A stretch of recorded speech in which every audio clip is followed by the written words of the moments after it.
right, so I'm here with Dr. Edward Funkhouser. It is March 23rd. Thank you for meeting with me, Dr. Funkhouser. Okay.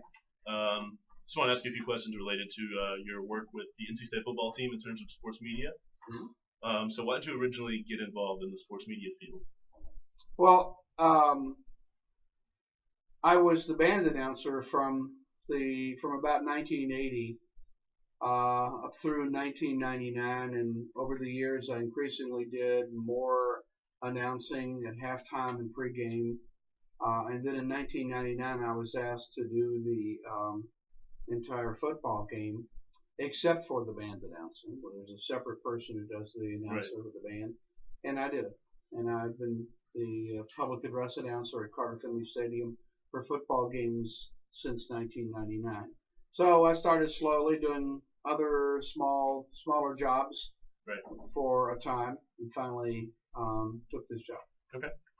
And how have you been a lifelong sports fan, or was that something that developed over time? I don't do it for sports. That's not why I'm into this. Okay. I do it because I'm into communication. Right. Okay. I like to be behind the microphone. I like the I teach people about communication and how to communicate, and I think it's important to sit behind the microphone and feel that tension. Right. Because every time you sit behind a microphone, you should feel tension and concern that you're going to do a good job. If you sit behind a microphone and you don't feel butterflies in your stomach, it's time to get out from behind the microphone. Right. And you talked about some of those earlier positions that you held when you first got into the sports media industry. What were some of those positions aside from the? Well, I was just it depends on what you're asking me about here. I had been the announcer when the marching band was on the field. When I say I'm the band announcer, that's what I mean. There's another person who does that today. Right. Okay. Because they know about the band show and all the particulars of what's going on with the band, and so that's a sort of a separate job. Right. But really, I started in radio when I was a kid. I mean, I was 16 years old, and in high school, I did a sports program on the local radio station in my little hometown called Eddie's Corner, in which I had high school sports news from the county and predicted the games. And I actually went out and sold the advertising to a jewelry store and to an insurance company. I was kind of in the business as literally a teenager. Wow. Okay. And what are some of the major challenges that you faced when you got involved in the media industry in general? Well, my concern always, or the challenge of doing what I do, is to get it right. Which is always a challenge.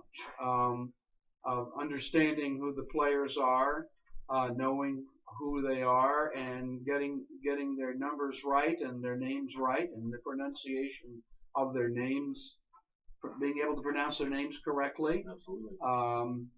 And it isn't always easy to do that, as a matter of fact. We have all kinds of things getting in our way, like football teams with many double numbers. Right. Teams will have two players with the same number. Of course, they can't be on the field at the same time. One's offense and one's defense. Right. But sometimes when you're looking out there and seeing a special teams player, now which number 95 is that out there? Yeah. So there are challenges along that line. Okay. Being able to get the information out to people quickly. Who tackled whom? How many yards? How many yards was the punt? How many yards was the pass? That kind of information. So there's a lot of pressure to do this accurately and quickly. Okay. That's one of the big pressures of it. Absolutely. Big challenges. And so to get that information that you have to have right every Saturday when the team is on the field, you've got to be crisp with your name pronunciation. You have to know the numbers and all that. What is your typical preparation strategy to be prepared for that?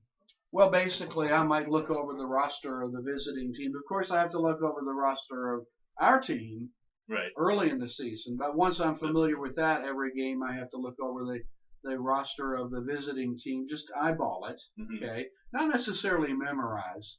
But before the game, I'll go to the stadium about 3 hours ahead of time, 2.5 to 3 hours, and we'll meet with the sports information director from the visiting team, and we'll go over their roster. We'll get the pronunciations, okay, although they are given to us in print. Right. We ask them about their names. We ask them. Of course, I do home games only for NC State. I don't do anything in our away games. Right. But so, how many people on this roster list of 100 football players are actually here? We mark off those we don't have to be concerned about. Right.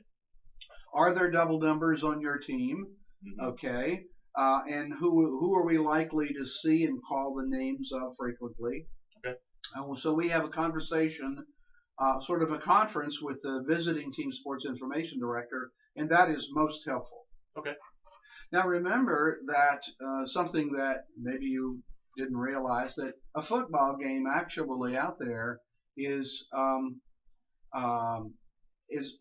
like a television program. In fact, it is a television program. It is, yeah, absolutely. Because if you look at the, even if it's not broadcast on television in the traditional sense, right. You got a jumbotron up there. Right. Something video has to be on the jumbotron at all times, and so therefore there's a director and there has to be. Right. It's like a television program, Yeah, and absolutely. it is a television program. Absolutely. But I have a script to follow too. Every time out, I have to read commercials or advertising Right. announcements. I have all sorts of presentations to make on the field. Usually the other athletic teams, like the women's basketball team, the men's basketball team, will walk onto the field and I'll introduce them, something like that. So not only do I have to be concerned about who tackled whom, I have to know what's coming up at the next time out, and I have Right. a script for that. Right. And so the football game, in some sense, to me, is just what happens in between the timeouts. Right. Okay, so I've got to think ahead for what's coming up the next time out. I have to look down on the field and see if the timeout coordinator who stands down on the field is on the field. Is this going to be a TV timeout, or is this going to be a 30-second timeout? Right. What's it going to be? So we have to make a decision right away about where we go with what we're going to do. Right.